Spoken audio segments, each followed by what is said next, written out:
কোরআনের কি হয়েছে? কিসের নির্বাচনের কথা? হ্যাঁ, কি বলছে? এখানে নির্বাচনের কি কথা বলছি আমি? কোন লোক এটা? ছড়া দেন। কোথেকে আসছে সব? এই মারা, এই গায়ে হাত দেবেন না কেউ। কোথেকে আসছে সব? এই বের করে দেন। মারবেন না, মারবেন না, খবরদার। গায়ে হাত দেবেন না। এত বড় সাহস কেমনে পায়? এই বের করে দেন। মাহফিলকে ধ্বংস করার জন্য আসছে সব জায়গায়। মাহফিলকে ধ্বংস করার জন্য আসছে। বের করে দেন। কিসের রাজনৈতিক আলোচনা হচ্ছে এখানে? কি রাজনৈতিক কি আলোচনা হচ্ছে? না না, রাজনৈতিক আলোচনা কি এখানে? কোরআনের মুফাসসিরের কথা বলতেছি। এটা কি রাজনৈতিক আলোচনা? হ্যাঁ, রাজনীতির কি আলোচনা করছি আমি? দাঁড়ান, এদিকে আসেন, এদিকে আসেন, এদিকে আসেন। বসেন, আপনারা বসেন। আমি দেখছি আপনারা বসেন। একজনও দাঁড়াবেন না, সব বসেন, সব বসেন। ভাই এদিকে আসেন। চাচা, আপনি আমার বাপের বয়সে, এদিকে আসেন, এদিকে এদিকে আসেন। আপনি এখানে রাজনীতি কি করছেন? ওই যাই দেখেন, যারা আল্লামা সাইদির জেলে ভরে রাখছে, ওই তারাও গোপনে গোপনে সাইদি সাহেবের তেলাওয়াত মোবাইলে না শুনে ঘুম হইতো না, কিন্তু শুধুমাত্র রাজনৈতিক প্রতিহিংসার কারণেই, একটু ক্ষমতা টিকিয়ে রাখার জন্যই এ মানুষটাকে নিজস্ব হালাল স্ত্রীকে ছুঁয়ে দেখতে দেয় না 13টা বছর পর্যন্ত। এমনকি যখন ইন্তেকাল করলেন, তার স্ত্রী 13 বছর অপেক্ষা করেছে, কিন্তু তার স্বামীর এই লাশটাও স্ত্রী দেখতে পারে না। কতটা নিষ্ঠুর, কতটা জালেম ছিল। এখন বর্তমান আমরা দেখছি পত্রিকায় প্রকাশ হচ্ছে যে সাইদি সাহেবকে জেলখানায় বন্দী করা এবং তাকে সাজিয়ে গুজিয়ে হাসপাতালে নিয়ে ইনজেকশন পুশ করে শহীদ করে দেয়া, এটার পিছনে চূড়ান্ত হাত এবং সিদ্ধান্ত ছিল ভারতের গোয়েন্দা সংস্থা রয়ের। ফেস দ্য পিপল এটা প্রকাশ করেছে। ভারতের গোয়েন্দা মোদি বাবার দালালেরা হাসিনাকে বলছে, যদি সাইদিরে যদি শেষ না করতে পারো তোমার গদি থাকবে না। বলেন তো দেখি, গদি থাকানো আর গদি থেকে নামানোর মালিককে? আল্লাহ। ও চিন্তা করছে যে হারে যদি সাইদিরে নাই মারি, গদি তো শেষ হয়ে যাবে। তো মাইরা কি গদি টিকছে? ইউরিদুনা লিইউতফিউ নূরাল্লাহি বিআফওয়াহিহিম ওয়াল্লাহু মুতিম্মু নূরিহি ওয়ালাউ কারিহাল কাফিরুন। আল্লাহু আকবার। আপনি কি মনে করলেন ওটা দেখার বিষয় না। আল্লামা সাইদির কথা বলতে হবে, কারণ এটা আমার কলিজা। এই তাফসির আমি কি করি, ছোট মানুষ। গোটা পৃথিবীতে আল্লামা সাইদির মতন দ্বিতীয় কোন মানুষ কোনদিন তাফসির করতে পারে না, পারবেও না। তাতে যে কোনো মানুষের মাহফিলে লক্ষ লক্ষ মানুষ হতে পারে, কিন্তু সাইদির ধারে কাছে কেউ যেতে পারে।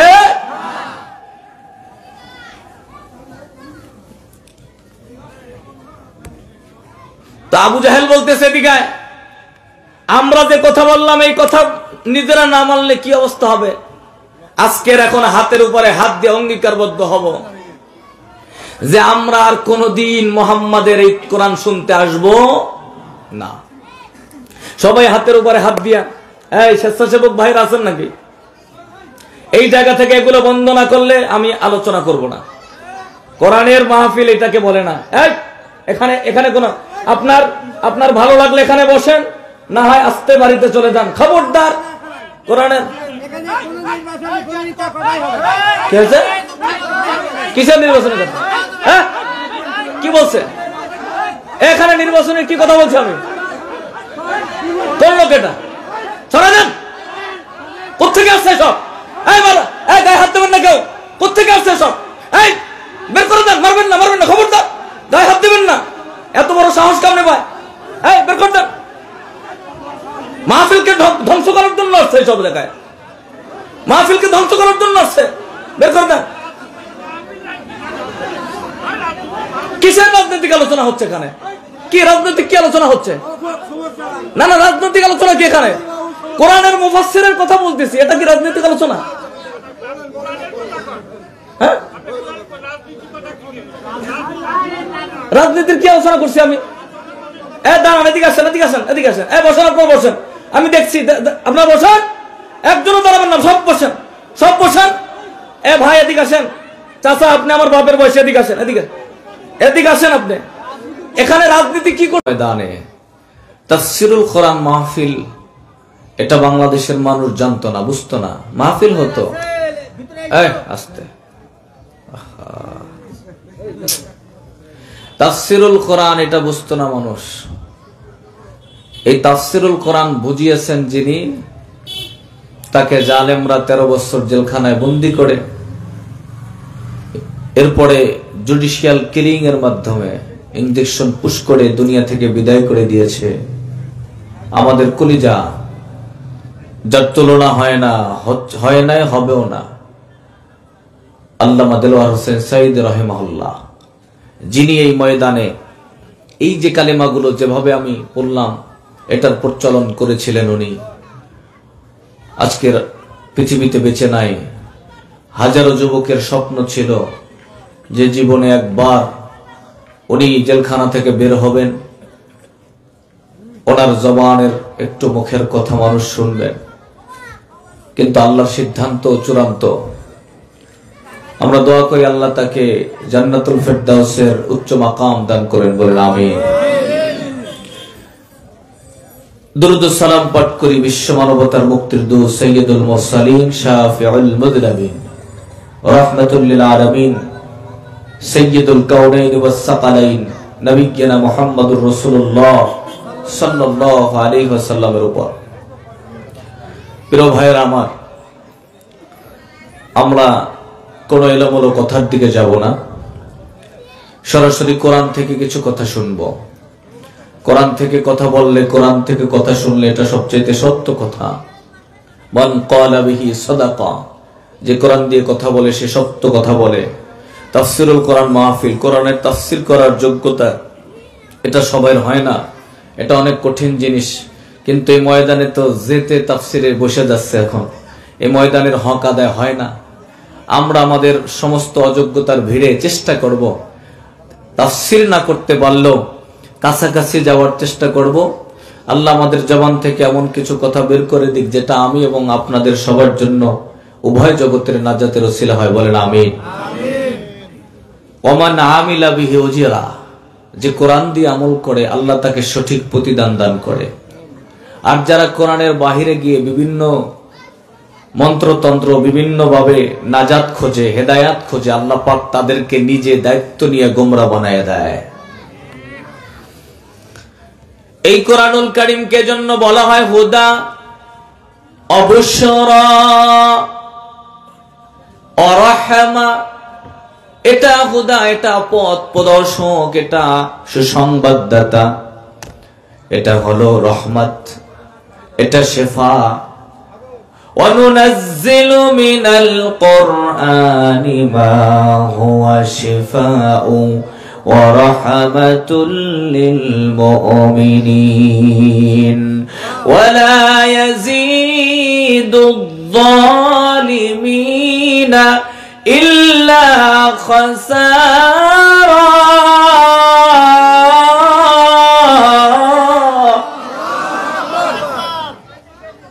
আল্লাহ পাক বলেন এটা শেফা, ঔষধের মতন কাজ করে।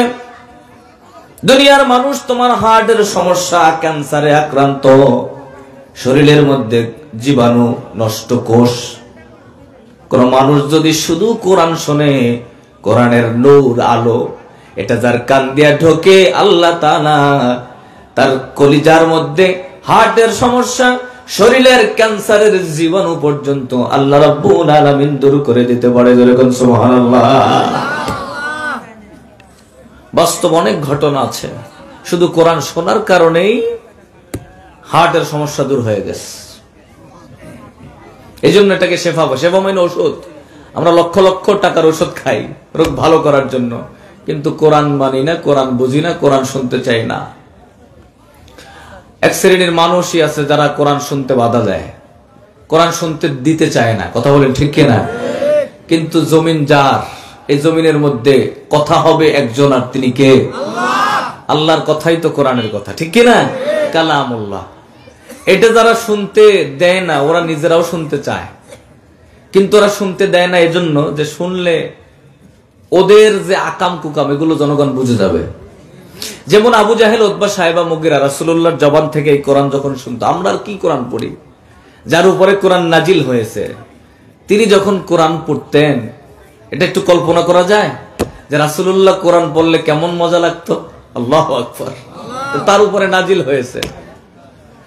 যারা জান্নাতি হবে তারা এই মজাটা পাবে, রাসূলুল্লাহর জবান থেকে আমরা কোরআন তেলাওয়াত সেদিন শুনবো। জোরে বলেন আমিন। আল্লাহ আমাদের সবাইকে কবুল করুক, বলেন আমিন। আল্লাহ রাসূলের জবান থেকে কোরআন শোনা যাবে। শুধু তাই না, যিনি এই কোরআন লিখেছেন, বলেছেন, যার ভাষা, সেই মহান রব্বুল ইজ্জাত, মহান আল্লাহ রব্বুল আলামিনের জবান থেকে আমরা জান্নাতি যারা, তাদেরকে সেদিন আল্লাহ কোরআন শোনাবেন। সুবহানাল্লাহ বলেন। এই কোরআন যখন তেলাওয়াত হতো, মানুষ পাগল হওয়া তো দূরের কথা, জিনেরা পর্যন্ত পাগল হয়ে দলে দলে দলে দলে তারা মুসলমান হয়ে যেত। আল্লাহ পাক সূরা জিন নামে একটা সূরা নাজিল করে সেই কথা বলেন, কুল উহিয়া ইলাইয়া আন্নাহু ইসতামা'a নাফারুম মিনাল জিন্নি ফাকালু ইন্না সামি'না কুরআনান আজাবা। জিনেরা আসলো, জিনেরা এসে নবীজির জবান থেকে যখন কোরআনুল কারীম তেলাওয়াত শুনছে, তখন তারা আশ্চর্য হয়ে, অবাক হয়ে, পাগল হয়ে তারা বলা শুরু করে দিল, আহারে কি আজীব এক কোরআন, কি আজীব, কি আশ্চর্য কোরআন, এমন মধুর সুর, এমন মধুর কথা কোনোদিন শুনি নাই। ওরা গিয়ে আবার ওদের জাতি গোষ্ঠীকে ডাইকা নিয়ে আসছে, লক্ষ লক্ষ জিন ওই দিন রাসূলুল্লাহর হাতে হাত দিয়ে মুসলমান হয়েছে। চিৎকার মেরে কর আল্লাহু আকবার। আর আবু জাহেল, উতবা, সাহেবা এগুলো তো মানুষ, ওরা ঘোষণা দিয়েছে, নেতারা, যারা নেতা, খবরদার কেউ মুহাম্মাদের তেলাওয়াত শুনবা না। যারা এই ঘোষণা দিয়েছে ওরাই গোপনে গোপনে যায় রাসূলুল্লাহর তেলাওয়াত শুনতো। একদিন রাতের বেলা যাই দেখতেছে, আবু জাহেল দেখতেছে, হাড়ে একে অন্ধকারে দেখা যায় কাছাকাছি একত্রিত হয়ে গেছে। দেখলো আবু লাহাব, উতবা, সাহেবা, মুগিরা সবগুলো এখানে হাজির। একজন আরেকজনকে বলতেছে, ভাই তুমি এখানে কি? বলে, তুমি কি করতে আসছো? তুমি আসছো কেন? বলছে, মুহাম্মাদের কোরআন শুনতে আসছি। আস্তাগফিরুল্লাহ। এটা কি কাজ হইল নাকি? আমরা নেতারা কথা দিয়ে যদি কথা না রাখি তো জনগণ মানবে কেমনে? কথা বলেন ঠিক কিনা? ওই যাই দেখেন, যারা আল্লামা সাইদিরে জেলে ভরে রাখছে, ওই তারাও গোপনে গোপনে সাইদি সাহেবের তেলাওয়াত মোবাইলে না শুনে ঘুম হইতো না, কিন্তু শুধুমাত্র রাজনৈতিক প্রতিহিংসার কারণেই, একটু ক্ষমতা টিকিয়ে রাখার জন্যই এ মানুষটাকে নিজস্ব হালাল স্ত্রীকে ছুঁয়ে দেখতে দেয় না 13টা বছর পর্যন্ত। এমনকি যখন ইন্তেকাল করলেন, তার স্ত্রী 13 বছর অপেক্ষা করেছে, কিন্তু তার স্বামীর এই লাশটাও স্ত্রী দেখতে পারে না। কতটা নিষ্ঠুর, কতটা জালেম ছিল। এখন বর্তমান আমরা দেখছি পত্রিকায় প্রকাশ হচ্ছে যে সাইদি সাহেবকে জেলখানায় বন্দী করা এবং তাকে সাজিয়ে গুজিয়ে হাসপাতালে নিয়ে ইনজেকশন পুশ করে শহীদ করে দেয়া, এটার পিছনে চূড়ান্ত হাত এবং সিদ্ধান্ত ছিল ভারতের গোয়েন্দা সংস্থা রয়ের। ফেস দ্য পিপল এটা প্রকাশ করেছে। ভারতের গোয়েন্দা মোদি বাবার দালালেরা হাসিনাকে বলছে, যদি সাইদিরে যদি শেষ না করতে পারো তোমার গদি থাকবে না। বলেন তো দেখি, গদি থাকানো আর গদি থেকে নামানোর মালিক কে? আল্লাহ। ও চিন্তা করছে যে হারে যদি সাইদিরে নাই মারি গদি তো শেষ হয়ে যাবে, তো মাইরা কি গদি টিকছে? ইউরিদুনা লিইউতফিউ নূরাল্লাহি বিআফওয়াহিহিম ওয়াল্লাহু মুতিম্মু নূরিহি ওয়ালাউ কারিহাল কাফিরুন। আল্লাহু আকবার। আপনি কি মনে করলেন ওটা দেখার বিষয় না, আল্লামা সাঈদীর কথা বলতে হবে, কারণ এটা আমার কলিজা। এই তাফসীর আমি কি করি, ছোট মানুষ, গোটা পৃথিবীতে আল্লামা সাঈদীর মতন দ্বিতীয় কোন মানুষ কোনদিন তাফসীর করতে পারে না, পারবেও না। তাতে যে কোনো মানুষের মাহফিলে লক্ষ লক্ষ মানুষ হতে পারে, কিন্তু সাঈদীর ধারে কাছে কেউ যেতে পারে।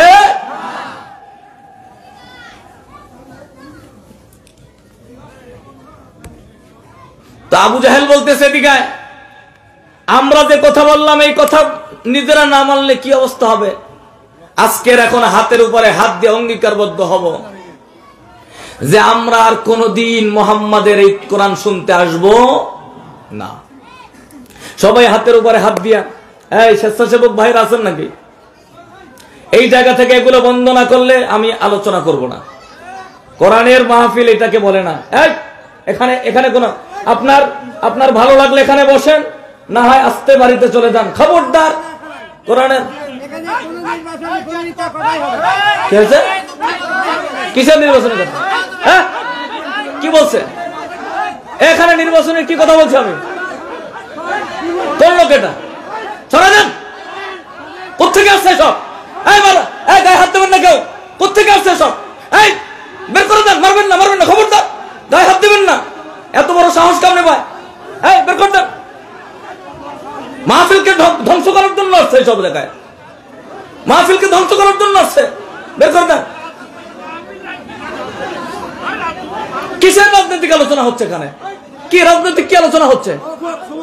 না না, রাজনৈতিক আলোচনা কি এখানে? কোরআনের মুফাসসিরের কথা বলতেছি, এটা কি রাজনৈতিক আলোচনা? হ্যাঁ, রাজনীতির কি আলোচনা করছি আমি? দাঁড়ান, এদিকে আসেন, এদিকে আসেন, এদিকে আসেন। বসেন, আপনারা বসেন। আমি দেখছি আপনারা বসেন। একজনও দাঁড়াবেন না, সব বসেন, সব বসেন। ভাই এদিকে আসেন।